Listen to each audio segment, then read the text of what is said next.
नमस्कार। देश परदेश में आपका स्वागत है। सतीश झा।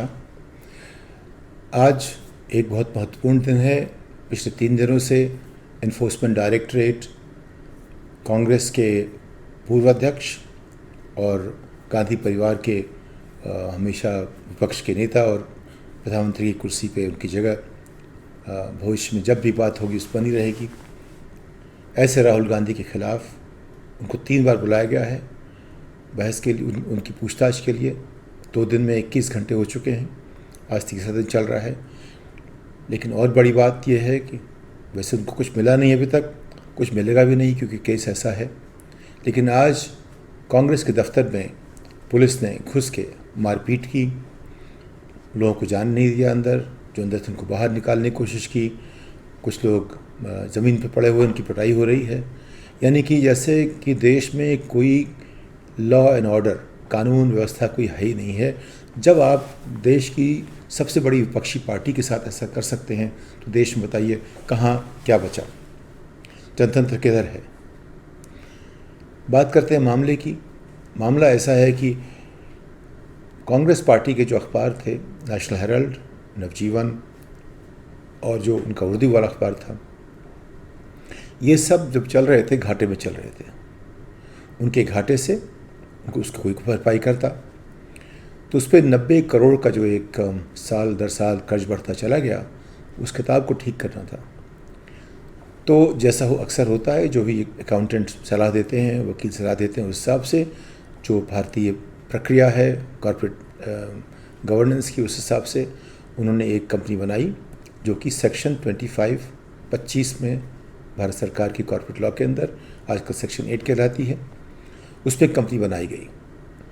उस कंपनी ने चूँकि किसी पास 90 करोड़ रुपए नहीं थे तो उस कंपनी को 90 करोड़ की जो उसका कर्जा था वो माफ़ कर दिया गया और उसके लिए 50 लाख रुपए दिए गए। और आरोप ये है कि ऐसा करके गांधी परिवार ने 2000 करोड़ रुपए की संपत्ति जो उनके साथ थी इन अखबारों के साथ, उसको हड़प लिया। लेकिन तथ्य ये है कि सेक्शन 25 में कोई भी चीज़ किसी को ट्रांसफ़र नहीं होती, किसी की मिल्कियत नहीं बनती। वो हमेशा ट्रस्ट की चीज़ होती है। उस पर से ना एक पैसा ले सकते हैं, ना बिना किसी वजह के दे सकते हैं, और किसी को कोई व्यक्तिगत फ़ायदा नहीं हो सकता। उस पर ना मुनाफा होता है, वो सिर्फ कंपनी चलती रहती है। ना कोई एक पैसे का लेना देना है, किसी ने पैसे किसी से लिए नहीं। सारी की सारी बात किताब बही खाता ठीक करने की बात है। लेकिन सुब्रमण्यम स्वामी, आप जानते हैं उनकी असलियत, उन्होंने ये कहना शुरू किया कि इन्होंने 90 करोड़ में 2 करोड़ की संपत्ति हड़प ली। भाई हड़पना तब होता है जब उसके ऊपर हमारा मिल्कियत हो। मिल्कियत जो है यानी कि हम उसके मालिक हो गए, वो बिल्कुल अलग होती है उससे कि हम उसका इस्तेमाल कर सकते हैं। उसका इस्तेमाल संस्था करेगी, कोई व्यक्ति विशेष नहीं कर सकता। ये सेक्शन 8 या 25 की, पुराना 25 आज का 8, ये उसकी एक ज़रूरी उसकी आधारशिला है कि कोई भी व्यक्ति विशेष उसका फ़ायदा नहीं उठा सकता। यानी कि इससे न राहुल गांधी का फ़ायदा हुआ है, न सोनिया गांधी का, न किसी बोर्ड मेंबर का। वो अपने आप में संस्थागत चीज़ है। ये भी याद रखिए कि कांग्रेस पार्टी कौन है। कांग्रेस पार्टी राहुल गांधी के पिताजी थे राजीव गांधी, उनके नानी थी इंदिरा गांधी, उनके पर नाना थे जवाहरलाल नेहरू और उसके ऊपर मोतीलाल नेहरू। मोतीलाल नेहरू इतने समृद्ध थे कि अपनी आमदनी से कांग्रेस पार्टी का खर्चा चला सकते थे। वो अपने ज़माने के सबसे अमीर वकीलों में से थे। उन्होंने पैसे बनाए अपने हुनर से, और उसके बाद नेहरू ने किताबें लिखी, उससे काफ़ी पैसे बने। तो जो भी है, ये परिवार राजनीति में रहा है। लेकिन अगर आप मोतीलाल नेहरू की एक विरासत आपके पास है तो आपको अगले 10 जन्म आपको कुछ काम करने की जरूरत पड़ेगी नहीं। तो ऐसा उनका एक बैकग्राउंड है। और उन्होंने इसमें से न एक पैसा लिया है, न किसी ने भी नहीं लिया है। ना मोतीलाल नेहरू जो वोरा थे गुजर गए, ना उन्होंने लिया, ना किसी और जो बाकी भी सदस्य हैं उन्होंने लिया। किसी ने उससे पैसा लिया नहीं और न ले सकते हैं। तो फिर केस क्या है? केस ये है कि सर एक बनाई जा रही है, एक धारणा बनाई जा रही है कि इन्होंने कुछ गड़बड़ की है। अब जानते हैं कि आम तौर पे राजनीति में जो एक छवि होती है, छवि वास्तविकता से बहुत बड़ी होती है। असल कुछ भी हो, छवि अगर खराब हो गई तो सब खराब हो गया। और काम तक कितना बुरा करते रहें, आपकी छवि ठीक है तो सब कुछ ठीक है। तो ये कोशिश हो रही कैसे कांग्रेस की छवि खराब की जाए। लेकिन उसमें जो उन्होंने कोशिश की है इस तरह से दिखाने की कि ईडी उसको सवाल पूछ रही है। आमतौर पे अगर आप जो लोग ईडी से परिचित नहीं हैं, ईडी आमतौर पे लोगों को बुला के, और इस मामले तो खैर वो फोटोग्राफी हो रही है, वीडियोग्राफी हो रही है, तो उसमें गुंजाइश कम है बताने की कि उनके ऊपर अत्याचार ऐसा हुआ। लेकिन आमतौर पे क्या करते हैं कि उनके कुछ अपने जांच के कुछ तरीके हैं जिससे उसको आप वितरणा कहिए। अगर आपके ऊपर मान लीजिए 2000 वाट का बल्ब उसकी रोशनी लगा दी जाए और आप 24 घंटे उस पर रहना पड़े, आपकी मानसिक स्थिति क्या हो जाएगी। इस तरह की चीज़ें उन्होंने ईजाद कर रखी हैं जिससे कि लोग अपना संतुलन खो बैठें और कुछ कुछ ऐसी बातें कहें जिसके आधार पे वो अपना केस बनाते रहें, मजबूत करते रहें। ये चीज़ें होती हैं ऐसे देशों में जहाँ अधिनायकवाद होता है, तानाशाही होती है। जहाँ प्रजातंत्र होता है वहाँ इस तरह की चीज़ें होती नहीं हैं, होती हैं तो अपने आप में अपवाद होती हैं। हमारे यहाँ ईडी का मतलब ये एक मान लीजिए कि एक आम तरीका बनता जा रहा है। ऐसा पहले था कि नहीं, ऐसा लगता नहीं था, लेकिन अब जो है सबको मालूम है कि ईडी का मतलब ये है कि आपके ऊपर एक कोई ना कोई गाज करने वाली है। खैर, तो अभी स्थिति ये है कि एक ऐसा केस जिसमें कि एक पैसे की लेन देन नहीं हुई, जिसमें एक पैसे की लेन देन हो भी नहीं सकती, उसमें आरोप लगाया जा रहा है कि गांधी परिवार ने अपना कोई फ़ायदा किया।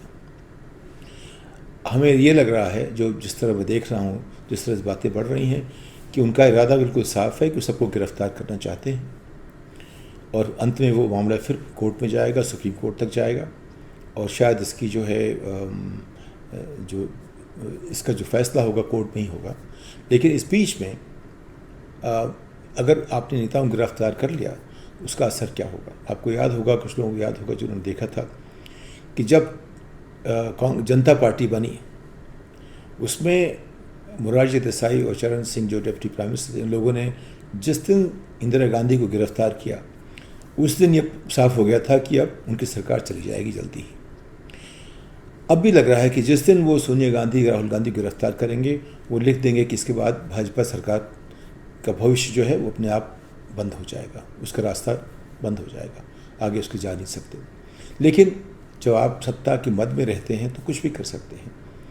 और इसमें स्थिति ये है कि जो आपने देखा पिछले 2-3 हफ्ते से जो स्थिति है, जनतंत्र का मतलब होता है कि नागरिक का सम्मान हो। और हमारे यहाँ ये हो रहा है कि पुलिस किसी को पकड़ लेती है और पकड़ या तो गोली मार देती है, उसको बुलाती है, डंडा मारना शुरू कर देती है और उसको आगे बढ़ा कहती है भागो, फिर गोली मार देती है, मर जाता है बेचारा, उसका कोई जवाबदेही उसकी नहीं होती। ये हुआ आपके प्रयागराज में, सहारनपुर में। उन लोगों को पकड़ा, नहीं रांची में, ऐसे ही रांची में हुआ। सहारनपुर में क्या हुआ, उन लोगों को पकड़ा जिन्होंने पत्थर वगैरह फेंके थे, ऐसा उन पर आरोप है। अब आप देख रहे हैं कि कई बार ऐसा होता है कि नाम उनका लगता है लेकिन कुछ हिंदुत्ववादी लोग मुसलमानी नाम लेकर के वेशभूषा पहन के पत्थर फेंकते हैं और फिर भाग जाते हैं और सारा आरोप चलाता है मुसलमानों के ऊपर और फिर उनको पकड़ा जाता है, उनकी पिटाई की जाती है। वीडियो जो सहारनपुर का है उसमें सहारनपुर की जेल के अंदर या पुलिस थाने के अंदर उनको मारा जा रहा है लाठी से। ये जनतांत्रिक समाज में नहीं होता। पुलिस को किसी को डंडे से मारने का अधिकार नहीं है, ये हमारा संविधान कहता है, उसके ऊपर कार्रवाई हो सकती है। लेकिन अगर ये मान लिया जाए, जैसे कि हिंदुत्ववादी लोगों ने मान लिया है कि वो बुरे हैं, उनको कुछ भी करो कोई फ़र्क नहीं पड़ता, उसकी कोई जवाबदेही नहीं होगी, उसकी कुछ सुनवाई नहीं होगी, ऐसा समाज बनाएंगे हम तो हमारा जनतंत्र कब तक चलेगा। तो आप देखा रांची में 2 बच्चे मर गए, एक को बुलाया पुलिस वालों ने और जब पहुंचा उनके पास तो उसने उनको मारना शुरू किया, जो भागा तो उसको गोली मार दी। ये स्थिति अगर है देश में तो फिर हम कहाँ तक कहेंगे कि हम सब समाज हैं। और अब ये हो रहा है कि जो कांग्रेस का जो हेडक्वार्टर है 24 अकबर रोड पे, वहाँ उन्होंने लोगों को कहा कि आप न अंदर आइए न बाहर जा सकते हैं, या कुछ लोगों को निकालने की कोशिश की, मारा पीटी की, ज़मीन पर उनको फेंक के मारा। और जो हमारे पुराने गृह मंत्री हैं चिदम्बरम, मैंने पहले उसका जिक्र किया था, उसको 3-4 बड़े मोटे तगड़े पुलिस वालों ने ओए लुंगी इस तरह से कह के उनको बुलाया, उसको नीचे धकेल दिया, उनको हेडलाइन फ्रैक्चर हो गया। क्या ये सब समाज की बातें हैं? क्या इस पर हमें क्या सोचना चाहिए इसके बारे में? क्या हमें आक्रोश इस पर होना चाहिए कि नहीं? ये सब सोचने की बातें हैं। मुझे तो लग रहा है कि जैसे कि गांधी जी की जब हत्या हुई तो उन्होंने कहा हे राम, अब वहाँ से हम पहुँच के जय श्री राम तक, और अब लग रहा है हमें कहना पड़ेगा हाय राम, कहाँ पहुँच गए हम, क्या हो गया देश का? तो ये तो हाय राम की स्थिति हो गई है। और ये आज की तारीख 15 जून 2022 एक जब गणतंत्र के लिए बहुत बुरा दिन है। इसके साथ आपसे विदा लेता हूँ अगली पायदान तक। नमस्कार।